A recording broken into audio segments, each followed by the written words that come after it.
In part 3 of the Bertie Messitt story, we will look back at Bertie's long-time community work which touched a generation of youngsters in Shankill. When Bertie retired from athletics in 1966, he took a complete break for several months. One Saturday afternoon, he was rostered for the late shift in Donnybrook, and as he waited at the bus stop in Shankill to catch the 2 o'clock bus, he was approached by a group of youngsters carrying football gear. The kids wanted to know when the next 45A was due. Bertie told them and asked them where they were going. The lads said they were going to play football with St. Joseph's in Sallynoggin. Bertie asked why they couldn't play for a team in Shankill. The lads explained that the only club in Shankill was Valeview and they only catered for senior players. The youngsters were about 11 or 12 years old. It upset Bertie that they had to travel 6 miles to Sallynoggin to play football. At that time, Shankill was a close-knit Catholic, mainly working-class village with about 700 people. But it was growing rapidly with new housing developments springing up all over Shankill. The conversation with the lads got Bertie thinking. He thought of his own growing family, and he realised that in Shankill there was very little to do. For entertainment, the youngsters usually travelled to Bray or Dunleary, which often ended in trouble. So the seeds were sown. The more he thought about it, the more an idea took shape. Bertie wanted to form a club to give everybody a chance to participate in various sports. Now that his running career was over, he had time on his hands, so he set about canvassing interest in the area. Bertie consulted with workmates and neighbours, Eamon Ryan, Ed MacDonald, Christy Birmingham and Brendan Flanagan to get their opinions. In April 1967, at a meeting in Bertie's house, he outlined his plans and the various options open to them, and they soon discovered there were very few. They had no money, no meeting place, no equipment, nothing. Bertie proposed that the new club, when formed, should be called Shankill Youth Club. A committee was formed and they agreed to visit every home in Shankill to tell the people of their plans. One of the first decisions the committee made was for the club to be non-sectarian.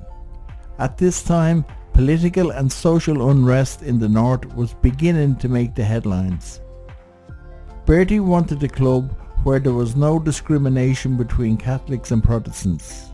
One that would promote good citizenship amongst all the youth of the area. In September 1967, the committee called a public meeting in St. Anne's Hall where they outlined their plans. Offers of help arrived from all over Shankill and the committee received the use of St. Anne's Hall 2 nights a week. Shankill Youth Club started with 30 members and it was successful from the start. St. Anne's became a hive of activity every Tuesday and Friday evening, with indoor football, table tennis and volleyball. After a few months, the committee were approached by young girls from the village, wanting to form a girls' section. The committee brought the proposal to some local women, amongst them Bertie Messitt and Anne Ryan, and so Shankill Youth Club became one of the few youth clubs in Ireland to cater for both boys and girls. Eventually St. Anne's Hall became too small for the club and 2 nights a week were inadequate for all activities. The committee planned to build a new clubhouse on a suitable plot of land. The rear of Assumpta Park was identified and planning permission was sought. In 1968 a new curate arrived in the parish, Father James Loughran, who was full of enthusiasm for the new club. The soccer section had grown hugely, but they had no pitches of their own. Father Loughran brought Bertie to a field at the back of Loughlinstown Hospital and asked if it would do for a soccer pitch. He said the land was owned by the Eastern Health Board and they might be persuaded to loan it to the youth club. After a meeting with the Eastern Health Board, a deal was done and Shankill Youth Club now had its own pitch. The club was now expanding rapidly with new people coming along with new ideas.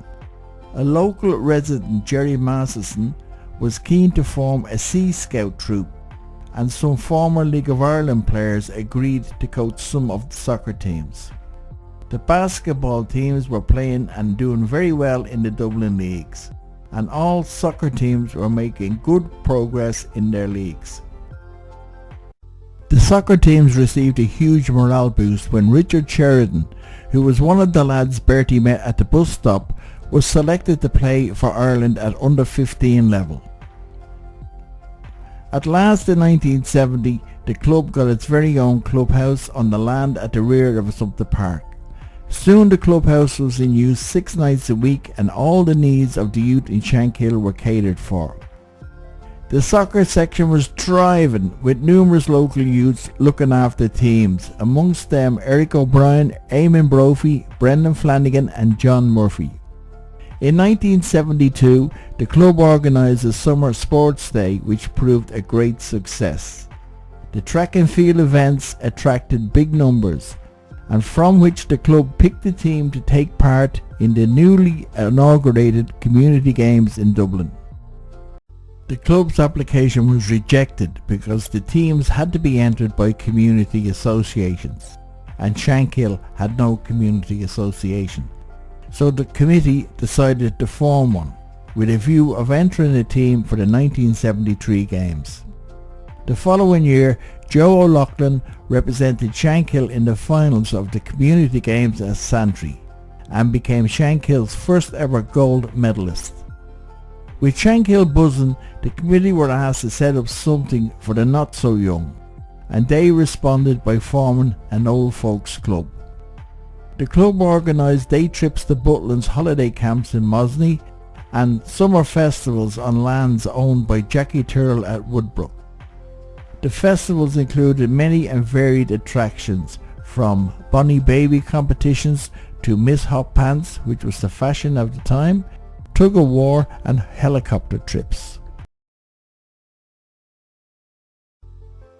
In 1977, 6 members ranging in age from 16 to 18 attempted to establish a world record for dart throwing. David McGrain, Stephen Connolly, Christy Hilliard, Pat O'Rourke, Thomas Galligan and Paddy Green aimed to score 15,000 points per hour of non-stop play. The attempt was staged in the clubhouse, and Maurice Kavanagh, one of the best dart throwers around, was on hand to help and advise. Ambrose Connolly, Sadie Green and Alan Messitt supervised the event. The players reached their target, but because of red tape, the record was never ratified.